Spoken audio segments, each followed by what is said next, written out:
Maître Abdoulaye Tine moom nekk président li ñuy tuddee union sociale libérale gis nañ ni tey daanaka quotidien yi bëri moom la ñu xëyee ci li nga xamante ni moom moo xew ca cour suprême ndax yàlla dogal na maître da ngay saisir li nga xamante ni mooy commission de la CEDEAO ginnaaw bi ñu rejeté démb li nga xamante ni mooy recours bi doon porté ci wàllu parrainage bi fële na la ca cour suprême defe naa Mohamed dañ koy dalal ndax tungu ni du teew nuy naatal ñu dikkaat en détail ci maître lan moo xew ak situation bi nga xamante ni fa nañ toll ndax lii suñu kanam moom mooy élection législative yi soreetul alors maître ñu ngi lay dalal. waaw jërëjëf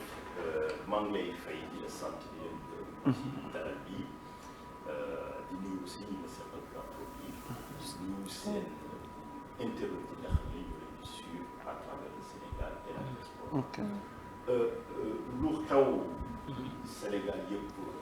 maître ñu ngi jéggalu dafa mel ni dégg mi waaye problème bi dafa problème mu son gars yi le temps gars yi réglé ko ñu nuyuwaat leen rek di leen fàttali ne yéen a ngi suivre Bët Set seen première matinale digitale bi nga xam ne Seneweb TV ak seneweb.com ñoo leen koy jagleel muy am du lundi au vendredi tey ñu nekk ci dernier numéro de la semaine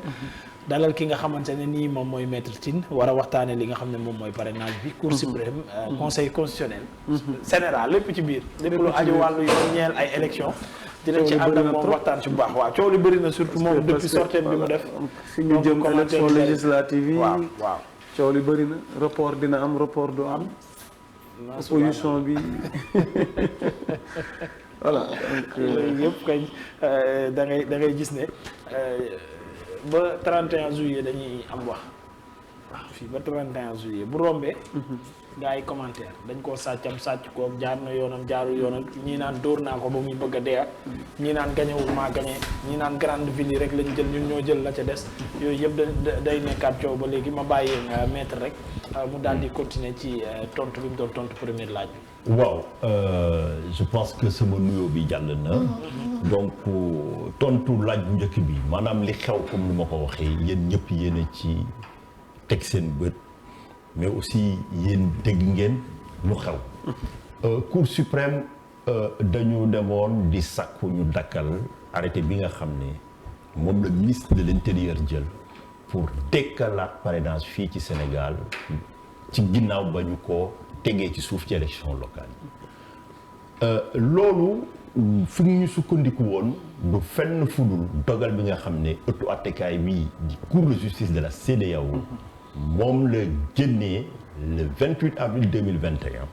ne Sénégal système bu parrainage bi daf ko war a teggi te loolu dëppoowul ak yoon ak ponk yi nga xam ne moom la démocratie teg mayoon ko diirub juróom-benni weer mu indi ci soppite lu ñu doon laaj juge bi lu simple la loolu jarul sax ngay nekk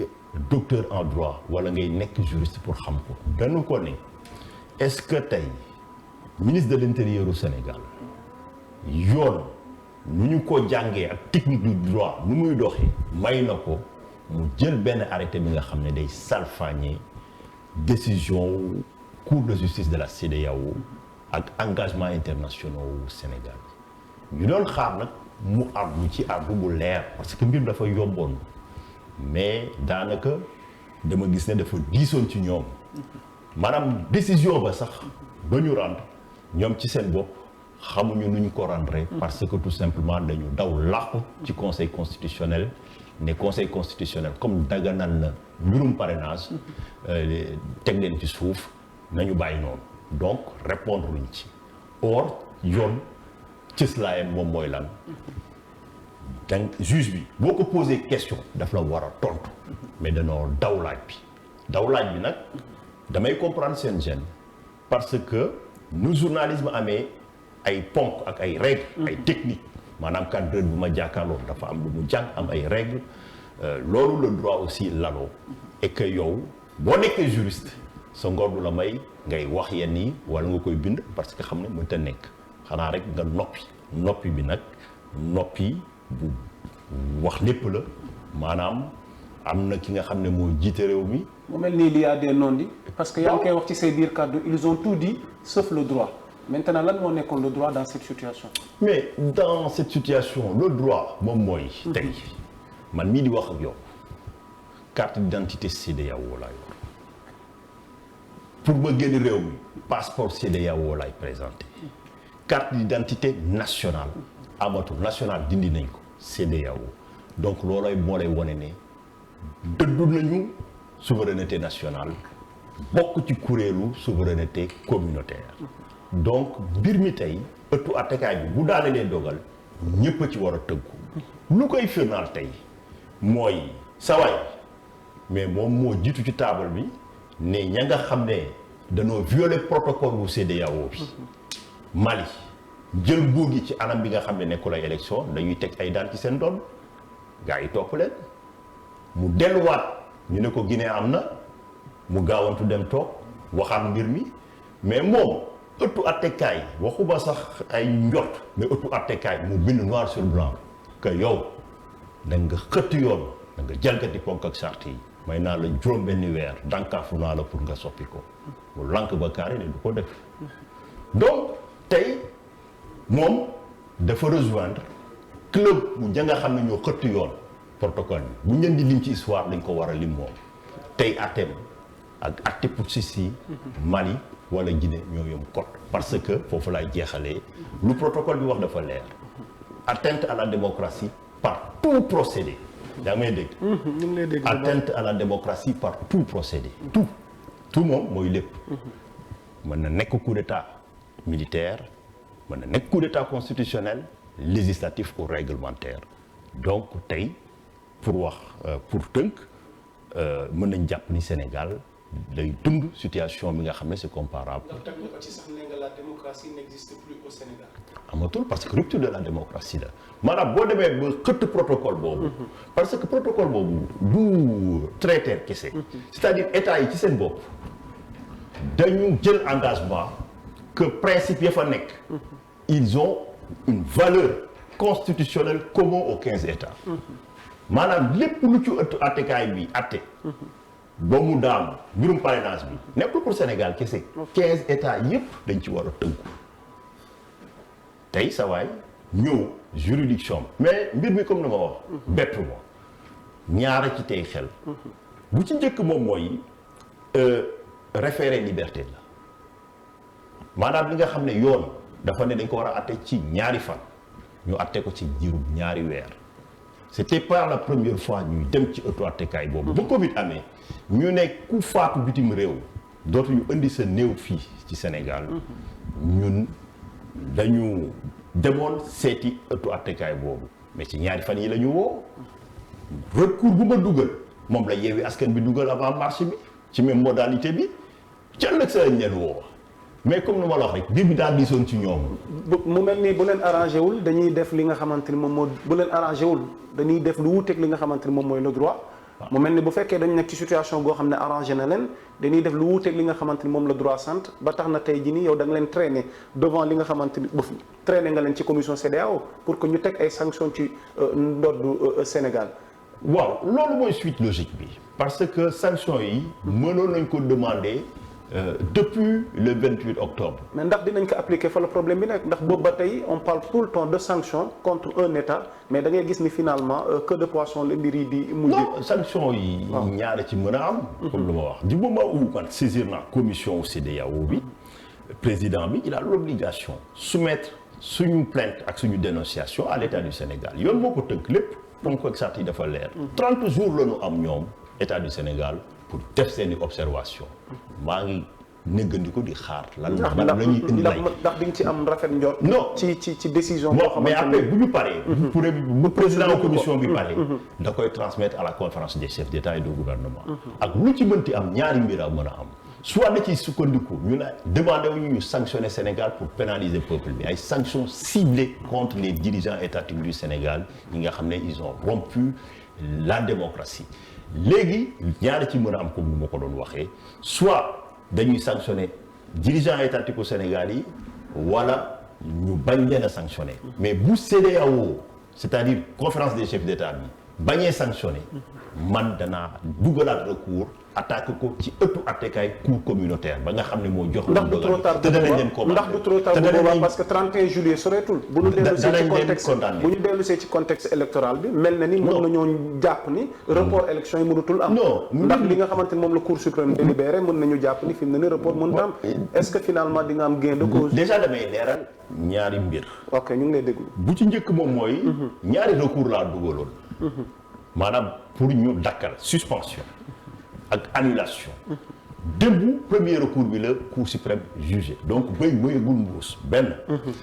ñaar moom mooy comme ni ma doon wax sànq su ñëwee ñun démarche bu ñuy defuñu ko juste pour élection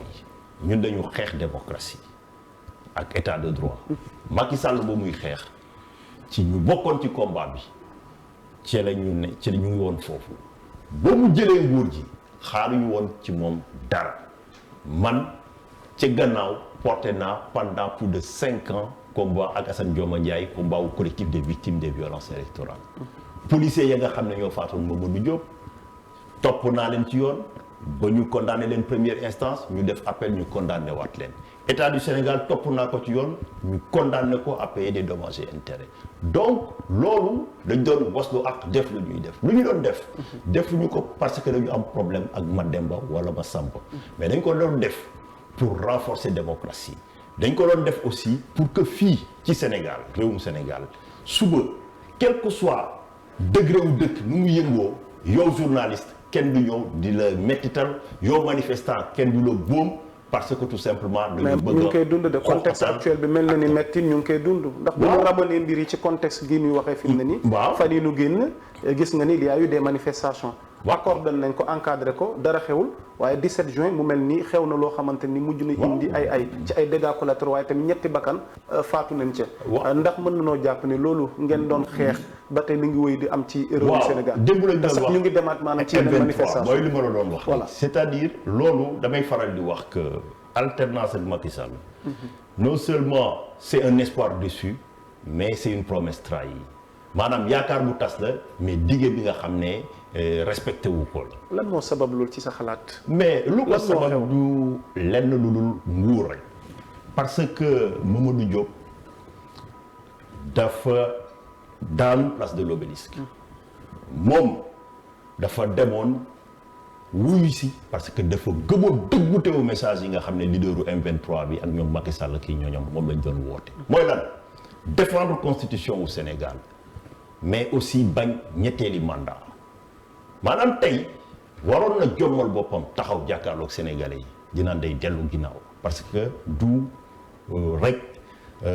nier sa parole mais c'est un deuxième assassinat pour Mamadou Diop ak ñeneen c'est-à-dire fukki nit ak benn seen bakkan rot na. mais foofu prononcé gul de wàllu ñetteel mandat. non buñ ci mënee def taxaw set. waaw waxagul dara nee na maanaam mënu gu cee prononcé bu yëf yi jàllee. non. occasion dina am wala yow gisoo ni war na ko mën a def ci wàllu ñetteel mandat. non sawaay ñëw na comme ni ñuy wax. dàq ginaar wax sa soxla. taxaw ci benn auditoire. ne leen que dama contre limitation wu mandat yi. gis nga avant Paul Kagame di réviser constitution pour présenter wu waat dama amoon benn invitation en Allemagne Düsseldorf ñuy def conférence ci révision constitutionnelle manipulation wu ron bi ma ne leen scénario bi nii lay demee te noonu la demee mooy lan da ngay ñëw xam nga ne ñetteelu mandat sës ga mënoo ko am mais yoon mayu la ko mais da ngay ñëw ne man démocrate la mais say ñooñ ñooy génn ne non sa waay sànc yi nga sumb foog nga yeggali ko kenn mënul li nga mën yow yaa fi nekk nga ne non man yoon daf ma koy ci ñu ne non déedéet dañuy indil ay signature 1 million de signature a ngi nii réviser constitution bi foog nga toog après nga ne bon waaw boo leen ko indee ma def ko gars yi taf ñu indil la ko nga réviser nga ne gis ngeen bëgguma ko woon mais nit ñee ma forcé. mais y a eu référendum pour le cas du Sénégal en 2016. non est-ce que loolu mayul Macky Sall mu war ko mën a def. waaw mais kaw référendum tey xam nga mbirum troisième mandat bi. voilà yow loo ñu koy leerale faram fàcce. parce que débat bi bëri na ci. interprétation bëri nañ ci. tey nee nañ am na ci droit nee nañ amu ci droit. xam nga lu tax mu ne du wax oui du wax non. waaw lu tax parce que dafa leer ci boppam ne dina dafay taxaw pour jéem a def troisième mandat. comment. parce que dafa interroger conseil constitutionnel. ne leen mais man est-ce que mën naa wàññi suma mandat conseil constitutionnel ne ko non mënoo wàññi sa mandat mu ne lu tax ñu ne lu tax mënu ko wàññi conseil constitutionnel dal di continuer ne ko gis nga premier mandat bi nga defoon. mu ne ko waaw mu ne ko bokku ci. c'est hors portée de la révision. c'est vrai. donc moom leer na que conseil constitutionnel mu ngi ci wetam. leer na ne am na argument juridique bi nga xam ne mën na ci sukkandiku mu denc ko ci suufu table bi jàpp sénégalais yi di leen réeral ni oui ni non mais yoon na argumentaire le moment venu danañ ci waxaat mais bu ko defee tam du jàll parce que peuple bu doon bañ troisième mandat 2011 2012 mais peuple boobu ba sànq suba génnagul Sénégal lu ñu doon bañ danañ ko bañ ndaam yaakaar tas na ndaam dige bi maanaam respecté wuñu ko. li am 17 juin ndax du annonce. mais annonce la. noonu ñu koy jàngatale li xew. nu ma la koy jàngatee préfet interdire na opposition bi barricade wu na ne ala kulli àll yi ngeen interdire ngeen bañ a interdire li ñu bëgg a amal dañ koy amal. mais conséquence ñetti fan. déjà ak ay dégâts am ci. lu ci am. mooy situation bu grave. mais sénégalais yi mesuré wuñu gravité boobu moom mooy xam nga état de droit démocratie lu ko lal moom mooy yow bu njëkk laataa ñoo nekk ci ay état moderne buur da doon ne da ngay jëlee li ma sawaay nga ñëw mu teg la ci place publique téye na def la lu ko neex nga bàyyi ko nit ñi xeex pour mu am ay droits de l'homme ak yelleefu doomu aadama yow nit kenn mënu la teg loxo tant que juge amul fu mu sukkandiku ci texte vous mooy habeas corpus vous êtes un corps nul ne peut s'en approprier sans le contrôle du juge maanaam yow boo ñëwoon ñu bëgg a dakkal sa dem ak ñëw foog ñu wax la ban régime lañ la placé ndax garde à vue la wala rétention administrative wala leneen la tey jël nañ ay leader waxu wala sax ay mais ay député ak ay maire ne leen doo leen jënd seen dinañ ci ñëw nga wax ñu parce que doo leen jënd député ak seen immunité parlementaire parce que loolu du entrave kese mais infraction pénale la infraction pénale la yi nga xam ne. parce que ñu bëri jàpp nañ ne un délit à la constitution un député bénéficie d'une certaine immunité parlementaire voilà. donc comment se fait-il que cas yu mel ni ci marche boo xam ne aaye nañ ko ñoom ñu génn ñu jàpp leen. comme quoi dañ doon def trouble à l'ordre surtout moom la wax démb ci plateau bi par exemple boo gisee kenn ku mel ni Mohamed Aïdara nekk maire. xam nga ne maire ville de Pikine. mais non voilà Guédiawaye. Guédiawaye Ahmed Aïdara. bu Ahmed Aïdara boo ñëwee nekk maire. xam nga dans ta ville. yow tu as un pouvoir de police générale. préfet. il a un pouvoir de police spéciale. préfet boo doon interdire pour mu exercer ay droits mais moom lu ko yoon cëral jox ko moo ëpp loolu mais bu ñu waxantee dëgg. te yàlla tax maanaam yow. mais principe bi moom mooy lu ñu la mën a tuumaal ay tuuma dong la tant que tribunal fësalu ko dañ la war a bàyyi ngay dox say soxla ba saa yu la yoon soxlaa ñu woo la bu dee am nga garantie de représentation mooy xam na fu ñu lay seete bu ñu la bàyyi nit waruñu ko tëj que benn condition bu dee flagrant délit non pas flagrant délit je veux dire bu dee yow xamuñu fu ñu lay seete d'accord kooku boobu nit ordinaire ki nga xam ne amul balaanu kigaar yi maanaam amul immunité mais boo amee immunité ñu ne flagrant délit mais flagrant délit il suffit pas d'évoquer flagrant délit pour mu am flagrant délit. lan moo war a am réellement flagrant délit droit dafa ne yow maanaam ku ñu jàpp loxo ci poos comme ni ñuy wax wala nga defa mbir coow topp la ñu ne mooma gis nañ ne ba ngay def ñu topp la mais bu ñu toogee nëgëndiku même bu doon da nga am yéene dem fenn mais droit dafa am nu mu laloo dafa am commencement d'exécution maanaam suba boo ne woon ne dama nar a def benn lenn li nga xam ne yoon def ko dàq mais droit lu muy encouragé mooy nga dëpp delloo si sa xel donc bu amee commencement d'exécution nga dellu ne bàyyi naa kenn mënu la topp mais dafa war a am absence de désistement volontaire donc ça veut dire que infraction pour mu mën a am il faut que mu am ay éléments matériels maanaam foog nga commencer di teg ay jéego pour def ko mais mënuñu ñëw manifestation bi am place de l'Obélisque yow ñu jàppee la Guédiawaye parce que rek da nga génn. ndax da nga jàpp ni comme ñenn ñi ñu ko xalaatee njiitum réew mi fi nekk dafay profité ci situation yi jaay doole ay adversaires am écarté leen ci yoon wi. ndax élection yi ñu jëm mel na ni bu ñu dikkaatee ci wàllu liste yi ak décision gi ci conseil constitutionnel jël. une grande partie de l'opposition ci seen leader rawatina liste nationale bi nar noo bokk ndax jàpp nga ni tey jii nii dañuy wéyale seen la ñu doon wax naan on va réduire l'opposition à sa plus simple expression. waaw mais lu muy def moo gën a garaaw loolu parce que. ah bon waaw moo gën a garaaw loolu parce que tey. gis nga injustice chaîne bu nga xam ne moom moo am. mais loolu moo koy yóbbu à la perte de son pouvoir parce que tout simplement tey bu dee moom day toog pare kenn ñemewul ñëw génnee ko ci biti droit moo ko bàyyi foofu protéger ne fii waru leen fi dugg ba maanaam jeex tout ça léegi boobu bu demee ba néewal doole institution yi ba néewal doole charte yi nga xam ne ñooy protéger mais finalement ku ci nekk day def li nga xam ne moom la ko xelam jox loolu nag balaa ñu faa yegg moo tax ma ne foog mu delloo si xelam parce que booy jiite aussi da ngay am lecture xam nga ku ci nekk am nga sa fierté. dafa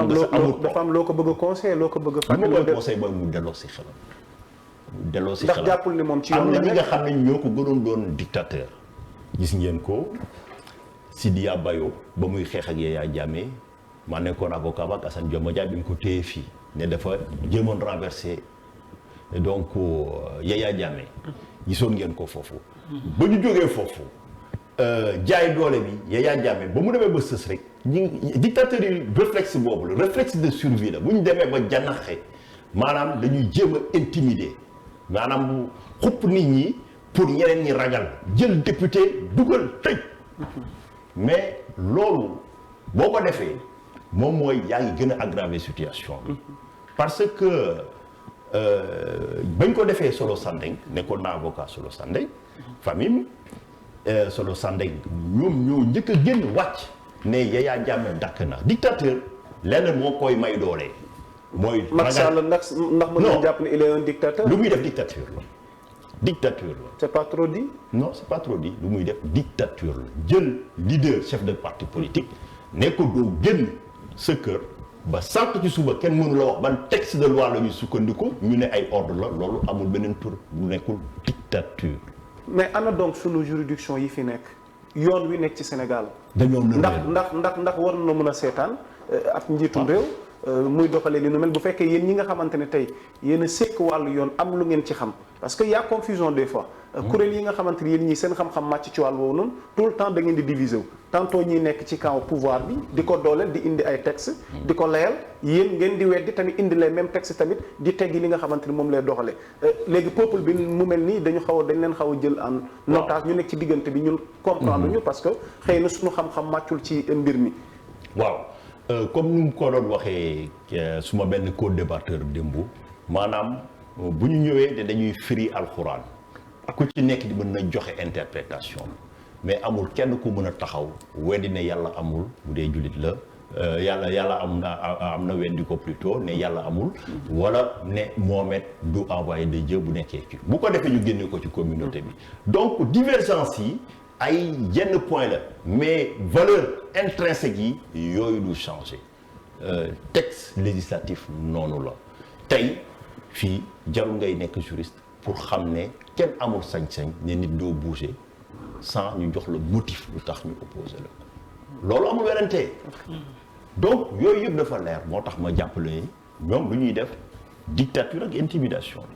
maître li ma la bëggoon laaj di benn question boo xam ne depuis que ñu jàpp ñoom Ahmed Aïdara dañuy gis ay kilifa yu toog di ko wax que ne ñoom député yi bu ñu demee ba li nga xam ne moo di élection yi bu ñu ko jubee ci ñetti weer yi nga xam ne moom lañu ci war a teg ñu dem ci élection yi maanaam foofu ñoom mënatuñu sukkandiku ci li nga xam ne moom moo di seen balaanum kiiraay quel que soit délit bu ñu mënti def rek dañ leen a war a mën a jàpp donc loolu mu bëggoon xam yow lan moo. non loolu amul loolu wax yu yàqu la teguwul fenn député tant que sa mandat jeexul dañ lay jox mbalaanu kiiraay mbalaan boobu joxuñu la ko pour nga jaayu wala nga def lu la neex mais dañ la ko jox parce que yow ndawum réew mi la dañuy bañ suba par exemple bu ñu convoqué woon benn session ñu jàpp yenn député yi wàññi faire changer loi yu règlement yeeg yooyu moo tax ñuy ne ci biir session député bu nekk en session surtout te bu ñoom moom la ñu kenn mënu leen a jàpp mais yaa ngi wax Mohamed Aïdara Ahmed Aïdara plutôt. non mais Déthié Fall ak Mame Diarra Fam ñooy député mais dama lay wax mais ñoom laataa ñooñu ñu leen di jàpp mais am na ñi nga xam ne coow gënoon na leen topp ñi nga xam ne dañu leen impliqué ci ay affaires il a fallu ñu bind ay lettres ne maa ngi renoncé suma immunité pour ñu mën leen a topp ah même événement au mois de mars yi ba ñu mettre en cause donc le leader du PASTEF ci donc ci benn affaire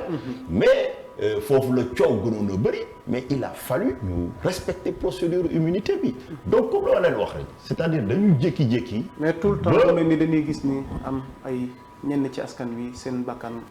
14 morts daaw 3 morts ci 17 juin bi te annoncé nañ le 29 tamit waaw beneen marche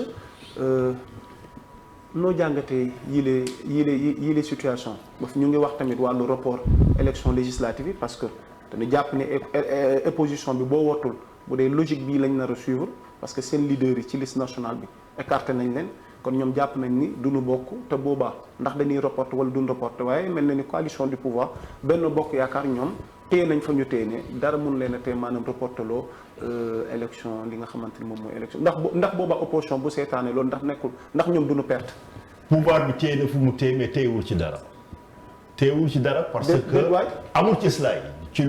seen mais conseil constitutionnel ci àtte gi mu joxe tamit tranché nañ ñoom ànd. xam nga mbirum politique. waaw du conseil constitutionnel wala donc cour suprême kese c'est-à-dire dëkk daa am lu muy doxe maanaam dafa am droit am la paix et des fois dañu war a def benn arbitrage entre les impératifs de maintenir la paix et la stabilité ak li nga xam ne moom la droit bi wax parce que droit bi finalité am lenn rekk la moom mooy maintenir la paix et la stabilité donc lépp li nga xam ne bu dee dañuy appliquer droit mën na tax dëkk bi nërmeelu wala dootul am stabilité war nañu xool lan mooy finalité droit duñ ko appliquer pour appliquer ko daa am luñ ci jublu report bi loo ci gis donc loolu moo tax ma jàpp ni tey situation fii bu Macky Sall foogee ne mën na organiser ay élections yu mucc ci ayib maanaam bureau de vote yu ubbi opposition bokkul nit ñi voté de 8h jusqu'à 18h day nax boppam parce que même population bi du ñu am dal bi nga xam ne dina leen may ñu participer. ndax da ngay plaider pour report wala. man plaider wu ma pour dara parce que depuis ba mu ëndewaatee parrainage dama ne man bokkuma parce que yi ay caaxaan la ñun du ñu dem ëttu attekaay bi jox ñu dëgg Macky Sall du ñu dicter ay conditions au contraire ñoo ko war a dicter ay conditions tey effectivement le réalisme dafa waroon a yóbbu déjà Cour suprême rendez-vous raté avec l'histoire parce que waroon nañ dakkal mbir mi coow li jeex kooku issue honorable la defuñu ko mais comme ça dafa nekk ci benn logique depuis Paris mu dànkaafu leen ne leen élection yi day am donc gars yi xam lu les waxul ne ok du ñu wax droit conseil constitutionnel waxoon na alors que conseil constitutionnel ba Bougane Gueye Dany dugalee recours am ba muy jeexal dafa ne conseil constitutionnel coow li mais parrainage waru woon am parce que CEDEAO daf ko dàq mais teewul am non teewul am conseil constitutionnel waaw maanaam dañu cax nee ñu loolu xool na cour suprême parce que cour suprême loolu moo tax ñu teg ko fi ñoom ñoo ko war a dakkal fekk nag yàlla dafa nu dugal naa recours ci ginnaaw ñoom ñu laqatu waxtu conseil constitutionnel il se renvoie la balle ñoom dañuy foowee nii. d'accord merci beaucoup maître man damay ñëw par rapport ak manifestation yi ñoom ñaar xaw nañ ko junj ak ñi nga xamante ne nii jàpp nañ leen ci mais souvent bu ñuy wax ñi nga xam ne am nañ tur rek la ñu wax parce que yi weesu selon yenn yéenekaay yi nee nañ plus de 250 personnes la ñu jàpp sur l'étendue du territoire. mais juróom wala juróom benn rek la ñuy wax seeni cas. ñeneen ñi moom lan moo tax seeni cas duñ ci taxaw duñ ci wax ak ndax amatina solo sax askan wi di génn di ànd ak leader yi di manifester après leader yi bu ñu leen jàppee ñoom dañuy génn ñoom nag seen ëllëg kenn du xam fu muy mujj. waaw loolu moom du guléet Sénégal fii. comme lu ma la wax tey ñu ngi toog ci plateau bi di wax dossier wu Mamadou Diop mais dafa nekk rek dossier bi nga xam ne fës na. collectif des victimes des violences électorales am na ñi nga xam ne. mais seen dund fa la jaaree yàqu. comme les jeunes de Colobane. voilà les jeunes de Colobane qui ont été torturés. ñooñu tey ñoom ñëpp ku ci nekk sa histoire toog nañ nga wax ñu xool et tout ça xool seen dundin et tout ça finalement moo tax ma ne mbir mi responsabilité parce que mbir mi je pense que dañ ko oyofal muy opposition muy pouvoir boo demee bay nekk ci logique confrontation jàppal ni dina am boo moytu ñu faatu wala ñu gaañu nekkul rek ci manifestants yi mais même ci force de défense et de sécurité yi am na ñi nga xam ne jaar nañ fa seen loxo seen i ñàkk seen loxo ci événement yi wala yeneen dal leen donc moo tax ma jàpp ni démocratie ñun Sénégal am nañ benn intelligence benn capacité bi nga xam ne bu dee ñëw nañ taxaw dox lépp teg ko ci dëgg situation bu ñu mën a dund mën nañ ci génn exception sénégalaise mooy suñu capacité bi nga xam ne dañuy dellu si mais Macky Sall lu cote laa gis depuis Senghor Abdou Diouf Ablaye Wade benn président bi nga xam ne amul esprit de dépassement maanaam day gis xam ne lii mën a taal réew mi mais du ci dellu ginnaaw mooy lan constitution may nit ñi ay droit ne leen mën ngeen manifester ñu ñëw di ñu indil article 61 bi nga xam ne laalewul dara ci ñoom ñu xam ne conseil cour suprême bi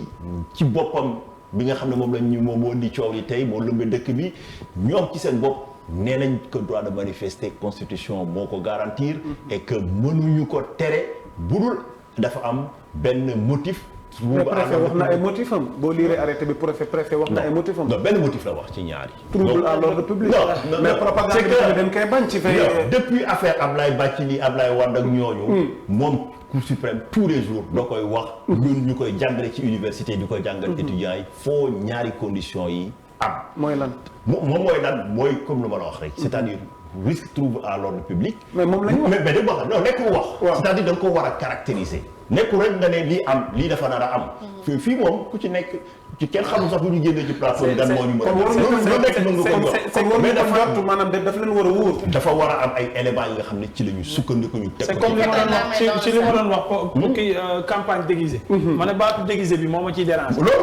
parce que ku taxaw fee di wax leneen lu dul sa campagne bu leen neexee ñu ne déguisé. dama leen di wax. waaw ngeen am lecture. maanaam comme motif boobu. amuñu ko woon. lu ñu def moom mooy. ñu ne procureur génn ne leen gars yi am na lu garaaw lu am benn pa nee nañ rebelle la ñëw na ba Dakar kooku mën na taal Sénégal benn nit kot mën na ko jàmbaar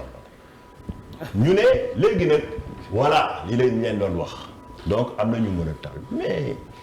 France. ñoo gëmoo loolu. non sorti procureur bi ak éléments yi nga xamante ni teg nañ ko sur la table. mais tous les jours expliquer détail par détail. ba ñuy wax ak léegi. waaw ba ñuy wax ak léegi. ñaata malade le médecin yi sauvé ci hôpitaux yi est-ce que def nañ conférence de presse di ko bàkkoo tous les jours avocats yi ñaata nit la ñuy relaxé est-ce que dañ def ay conférence de presse di ko laal loolu moom mooy quotidien force de sécurité ou défense loolu seen liggéey la. maanaam tous les jours bu doon yow article boo bind bàkkoo ko wala loo def comme commentaire nga bàkkoo ko mais sa liggéey dootul amati sens. mais rebelle bi ci manifestation bi la bëgg a mettre. non xam nga loolu. waaw amul lenn est-ce que duñ ko dànkaafu tamit ndax loolu xam nga loolu wax la moom wax nga dégg nga dañu ne mais même rebelle. waaw mais fii Sénégal amul benn peuple rebelle ak peuple sénégalais mais tey yow mën nga nekk sénégalais nekk rebelle nekk loolu mais loolu tant que teguloo lenn ñu jàpp la loxo ci poche. mais procureur li mu wax leer na de ak éléments yi mu jox. parcours bi rebelle bi def ak danger bi nga xamante moo nekk loolu ak fi ñu ko tàmbalee topp Aïcha Thiam. mais ba ni ñu koy tegee loxo. ma ne la ma jox la misaal. démocratie dëgg. xam nga boo xoolee muy ay Espagne Italie France mais France dund nañ attentat bu Bataclan yi. mais le lendemain ñu waroon manifester dañu doon am attentat ci koñ bi place de la République. France ak Sénégal yemul demet. non contexte yi est-ce que bokk na. non contexte yi même la parce que même texte de loi yi la même force de sécurité. de défense attentat yi la est-ce que doon soxal sax non c'est-à-dire mënoo ñëw. dakkal liberté yi. te jëluloo benn régime d'exception gis ngeen ko ci couvre ba ñu amee ay couvre-feu. état d'urgence état de siège. loolu moo tax droit prévoir ko boo amee benn danger bi nga xam ne day menacer nation bi da nga war a indi tënk liberté yi moom la ñu defoon. ci Covid mais mënoo ñëw rek ne njort nañu. wala am na ku fi nekk mais àdduna moom noonu la maanaam ku ci nekk day. dox ay wàllu responsabilité yi léegi finalement. dañuy poser question ne à qui la faute parce que état nee na lii la bëgg. opposition nee na ñun duñu ànd ci loolu rinkum am ay bakkan yu ci root fan la ñuy situer responsabilité yi ndax nii lañ mën a continuer responsabilité yi responsabilité wu état la responsabilité wu Macky Sall parce que mooy jiite booy jiitee comme li ma wax ñu bëri nga nekk opposition bi ndax nee nañ ñoom waroon nañu woon nekk une opposition républicaine. non xam nga Macky Sall. moom nekkoon na opposant républicain moom ngeen foog lu mu wax 2011 2012. ba dégg nañ ko. non parce que da doon bañ maanaam di comme lu ñuy wax aussi ñun ñëpp ay góor lañ. comme lu ñuy wax dañu am benn culture muy fii muy ci démocratie yëpp maanaam bu dee jotee ku dund doo góor maanaam li ngay bañ da nga koy bañ ba dee. sinon amoo li ngay bañ ci àdduna dégg nga mooy lan ponk ak sart yi nga xam ne moom la ñu déterminé suñu maam yi bàyyiluñu ko yooyu boo ñëwee tey gisee nit ku koy saax-saaxe maanaam boo ko bàyyee mu def lu ko neex mooy yow sa responsabilité la matoo woon jot ci ndono maître bugguma la dog da nga nekkoon sànq ci responsabilité li xew nii Macky Sall la yaa ngi ci doon développé foo ko teg lan moo tax nga ne responsable. fu ma ko teg comme ni ma waxee moom mooy lan mooy ndeyu mbi bi mais manifestation yàgg na fi am bu opposant ñaata yoon lañ dem place de l'Obélisque tey mais lu ñu génnee ci ay forces de l'ordre yëpp est-ce que c'était pas plus simple pour ñoom ñu encadrer manifestation bi nit ñi dem wax naa la ne préfet ñaari motif la ko droit sas ne ko loolu nga war a avancé justifier ko nekkul njort wartul juddoo ci xelam wala ñuy am xel ñaar di ko njort dañu ci war a duut baaraam ne firnde baa ngi nii moom mooy nañ que lii bu ñu ko bàyyee maanaam dana am affrontement dana am trouble à l'ordre public mais deuxième bi moom mooy dafa même bu da loolu mënee am bu dee am nañu assez de force de l'ordre pour dékku ko dañ ko war a autoriser maanaam débordement moom chaque fois lay am gilets jaunes yi gis ngeen ko pendant 1 an 2 ans taal nañ France lu nekk ñu toj ko fa ak yooyu yàqalul lépp seen manifestation tey bu ñu ko interdire conseil d'état ne leen bàyyi leen ngeen manifestation parce que loolu mooy sensu liberté moom mooy sensu liberté mais suñu problème Sénégal lu tax ma ne mooy responsabilité parce que ñun fii problème boo Afrique yëpp loolu la maanaam dañu bëgg a ñëw dund ci démocratie woowee charte yeeg ponk yi nga xam ne moom la tubaab yi di dundee mais élégance ak esprit bi nga xam ne dinañ ko am culture bu mu àndal duñ ko am dañuy am ay textes am ay institutions mais du ñu am doxin bi tey boo xoolee par exemple dëkk bu tey ni Sénégal kon pratique bi mooy problème bi non maanaam nit ki comme ni ñuy wax ci àdduna waaw nit ki lu muy gënee moroomam bu sangu du ko summi maanaam ci jikko ji lay doon maanaam démocratie du règle du norme du institution kese du yor ay police ak ay chars de combat ak yooyu mais dafa lan moo ñu manqué lan mooy culture bi culture bi moom mooy lan waaw mooy yow ma jàpp ni yow suma nawle nga même bu ma d'accord ak yow mais taxaw naa pour xar sama tànk tubéy pour nga mën a wax li nga war a wax dégg nga moom mooy lan mooy quel que soit li ngay wax mu gêné ma man du ma lay jéem a complot wala ma lay jéem a faagaagal parce que démocratie moom mooy ay xalaat yu wutee damay jàpp ni même bu ñu d'accord lépp rek ngir defar dëkk bi la ma nangul la ko. kon ñun ay problème mu am dirigeant gentleman la ñu am. mais démocratie. mais wax na moom dina amal li ñuy tuddee gouvernance sobre et vertueuse moom la dernier point. mooy sama dernier laaj mooy gis nañ tamit opposition bi tamit toogul croiser les bras. bañal nañ leen marche ñu ngi leen di bundaxataal am ay gàllankoor yi ci am waaye woote na lu mel ni concert des casseroles ñu terminer point boobu noonu noo ko gisee ci seen démarche ak méthode yu ñuy employé ngir wone seen naqar ak li leen métti ci nguur gi fi nekk ki ko jiite du Ousmane Sonko ànd ko seen coalition Yewwi Askan Wi ak waa wàllu Sénégal. waaw comme ni ñuy wax ci olof. ñàkk pexe. pexe la maanaam sañ-sañ ñi nga xam ne. constitution moo la ko may. bu dee génn nga. exercer ko ci biti ñu boom la wala ñu faagaagal la mais ku nekk nga toog sa kër jël casserole yi di tëgg mais comme gisoo suñu tànkal nit ñi wala déranger nit ñi wala pollution sonore non xam nga yooyu balaa ñenn ñi ñaawlu nañ ko ci askan wi ñun gis-gis boobu lañ ci am loolu déjà defuñu ko waxuñu ne dañuy def loolu pendant à minuit à 2 heures du matin fii Sénégal ñun fii la ñu juddoo yaroo fi màggee fii ku ci nekk sa koñ am nga jàkka am nga église am nga yeneen et tout ça donc mbirum pollution sonore moom bu ñu ko doon mesurer fii Sénégal gis nga klaxon boo ñëwee ci yenn dëkk yi di klaxonner dañu lay dal di amende tout de suite klaxon danger immédiat la mais fii nit maanaam boo toogee sax ci yoon bi dégguloo klaxon da ngay jaaxle nit ñi dañuy klaxonner yooyu moom nañ ko teg fële léegi mbir bi comme lu ma la wax rek lu muy témoigner benn moom mooy recul démocratique bu ñu demee ba Sénégal nit mënatul exercer liberté de manifester day taxaw ci terrassam di tëgg ay casserole mooy ki nga xam ne mooy njiitu réew mi ma ngay traîner 17 millions de casseroles moom mooy lan lu mu diggee woon defu ci tous. merci beaucoup Eva non may ma ko parce que dafa am ñaari laaj yu ma bëggoon a laaj ba muy wax ci CEDEAO yu ma soxal bi ci njëkk moom mooy est-ce que CEDEAO am na utilité réellement parce que damay gis ne à chaque fois mu jël ay ndogal suñu chef d'État yii la dañ ko dul sax faale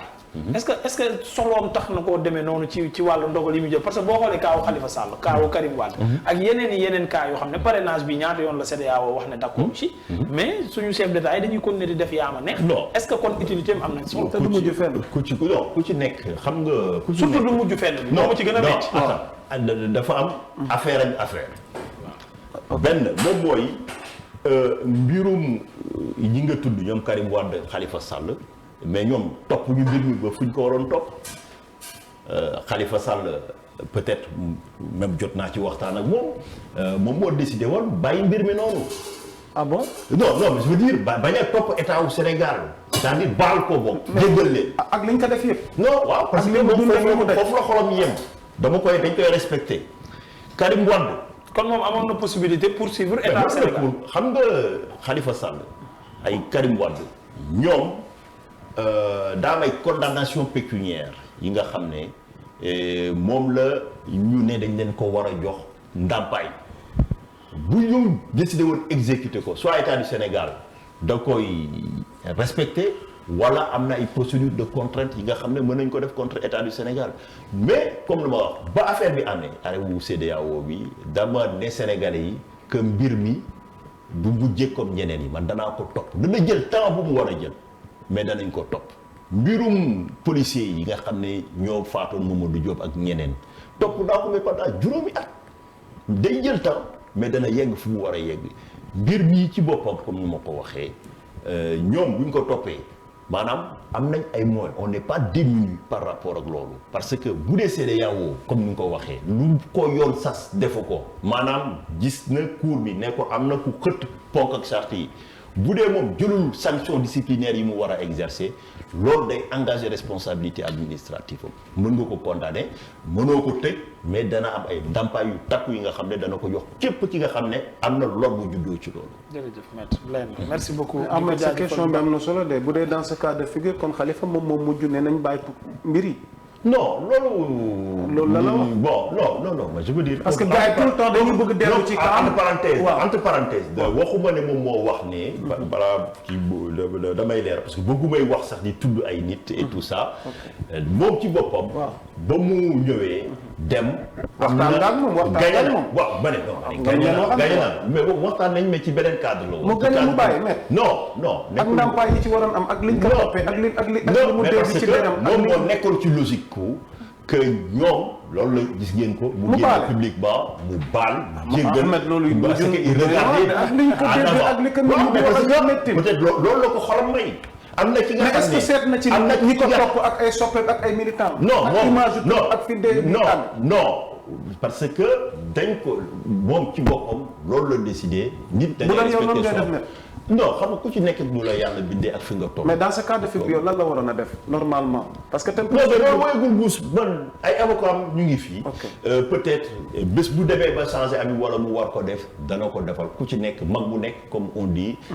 sa xel doy na la ku def choix dañ ko war a respecter aussi loolu moom mooy démocratie mais pour wax la ne rek par exemple parce que yow yéen a tudd affaire bi moo tax ma répondre ci. muy affaire Karim Wade. muy affaire c'est-à-dire ils sont pas complètement démunis. maanaam ku ñëw yor carte d'identité CEDEAO yor passeport CEDEAO tous les jours nga jël suñu avion def carburant def ay frais de voyage yu takku ne da ngay dem ci conférence su CEDEAO bu dogal daanoo nga ne nuñ ko kii ñaara mën a am. soit CEDEAO boobu nañ ko supprimer wala da ngay jëfe dogal bi daayira code.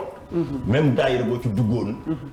da ngay tënku. ci charte yeeg ponk yi. bu ñu ñëwee ne góor day sol mbaxane yi jigéen dafa war a musóoru boo musóoruwul da nga yow yaa war a génnee sa bopp. mais waroo xaar ñu lay daal. merci beaucoup maître merci beaucoup yaa Moussa kontaan trop ci waxtaan wi am na solo dañ lay bàyyi nga àndaat ak ñun ñu dem xooli ci information yi gën a fës ñu koy woowee yenn saa yi buzz soxna Eva di ñu ko jox